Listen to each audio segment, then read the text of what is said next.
Assalamualaikum, selamat sore kawan mancing. Seperti janji saya di video yang ini, di situ saya bilang 4 yang paling bermanfaat saat kita mancing yang harus dimiliki joran menurut saya ya, yaitu lifting power, bending, daya lontar, sama backbone.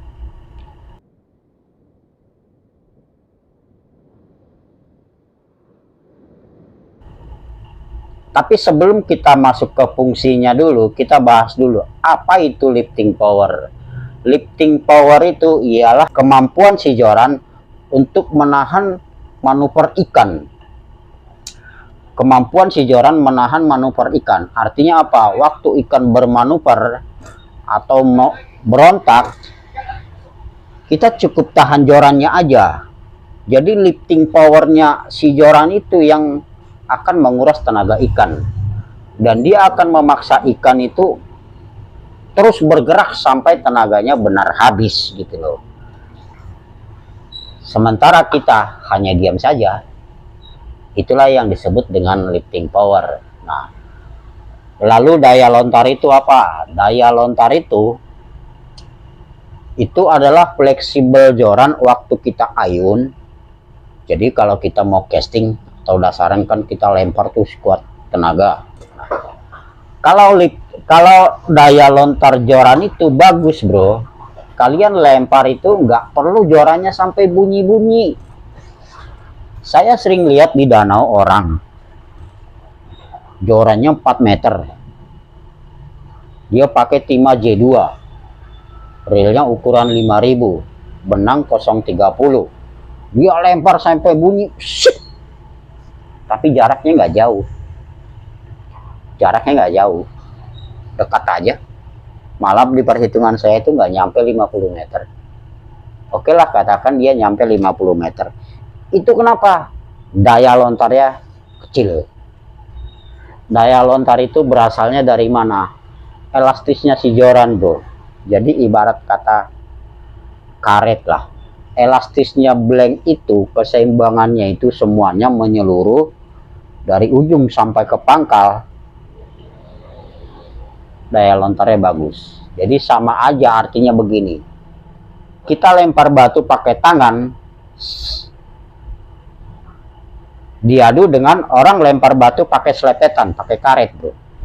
Pasti lebih jauh yang pakai karet karena daya elastis, daya lontarnya lebih bagus daripada tangan kita gitu. Kalau daya lontar blank itu bagus bro, saya di danau Neger Paten, saya nggak berani sama sekali pakai joran lewat dari 3 meter. Saya menggunakan senar 028 dan 030. Tapi saya nggak pernah berani pakai joran lewat dari 3 meter bro. Karena beberapa kali pengalaman saya, dia bisa menyeberang. Akhirnya bukan jatuh ke air umpannya, jatuhnya ke darat, percuma. Padahal saya lempar itu nggak pernah namanya joran itu sampai bunyi, enggak. Saya hanya memanfaatkan daya lontarnya si joran, si blank gitu. Lalu kalau bending itu lengkungan bro. Nah, itu lengkungan, dan joran ini paling banyak dimiliki joran-joran jigging. Karena orang kalau jigging kan umpan serasa di bawah kaki. Jadi waktu dia dimainkan begini, nah bendingannya ini nih, mainnya si joran ini, si blank ini nih ngegeol gitu loh bro, untuk mendapatkan action maksimal pada jig di bawah air. Dan saat dia disambar juga, perpindahannya ini cepat sekali gitu. Nah, si joran itu mampu menahan itu. Lalu backbone, ya backbone itu tulang punggung dari blank itu sendiri. Karena kalau kita pegang satu blank apa aja, mau solid mau hollow, itu kalau kita tekuk begini bro, selalu ada titik paling lentur di satu sisi, di sisi mana itu selalu ada. Dan fungsinya si backbone ini untuk akurasi lempar, bro. Akurasi lemparan itu paling terasa banget. Jadi kalau ada kawan mancing yang lempar lure itu kok selalu meleset, nggak tepat sasaran gitu, belum tentu teknikmu yang salah, bro. Belum tentu, tapi bisa jadi backbone joranmu yang meleset gitu loh, bro. Tapi untuk joran pabrikan kita susah ngomong, bro, karena pabrikan produksi massal, jadi dia nggak cek itu backbone, yang penting lurus saja udah gitu. Oke, saya akan bahas tentang bending sama daya lontar atau lifting power lah. Kalau kita udah ngomong bendingan, bro, bendingan itu dia untuk joran jigging, dan itu banyak dimiliki joran solid, joran padat seperti ini, bro. Jadi dia nggak ada bolong. Nah, tapi ini memiliki lifting power yang kecil, bahkan hampir nol gitu loh. Itulah minusnya blank solid begini, bro. Kalau kita ngomong kuat, oke, kuat ya. Terus kita ngomong alot, ya dia memang alot. Tapi percaya atau tidak, ini lifting power sama daya lontarnya ini hampir nol, bro. Coba kawan-kawan perhatikan joran padat atau yang berbahan padat, mau panjang berapa, kalian lempar sekuat tenaga, mau teknik apa juga gak akan pernah bisa menandingi jarak lempar daripada joran hollow. Gak akan pernah, bro. Karena daya lontar itu atau lifting power itu tercipta dari angin yang terpenjara di dalam blank. Angin yang terpenjara di dalam blank. Contohnya kayak gini, bro. Ini bolong nih, ya kan? Bolong. Ini kita tutup begini. Artinya di dalam sini ada angin yang memang sudah tidak bisa keluar karena sudah kita rapatkan di sini, gitu. Di sini juga pasti ada angin yang terpenjara, nggak bisa keluar. Dan itulah yang menimbulkan lifting power atau daya lontar, angin yang terpenjara itu, bro. Nah, disitulah kenapa orang yang pakai joran hollow lebih tahan mancingnya lama. Dia mancingnya lama, dapat ikan padahal gedenya sama, tapi kok dia sepertinya staminanya lebih kuat. Aslinya mah bukan, bro. Dia itu cuma terbantu oleh lifting power joran itu sendiri. Jadi contohnya dia dapat ikan itu bobot 5 kilo plus tenaganya, katakan total semua yang harus ditahan tuh 9 kilo. Lifting powernya gede, semakin dia melengkung, lifting power ini semakin melawan, seperti karet yang kita tarik, bro. Semakin jauh kita tarik, dia akan melawannya semakin kuat gitu.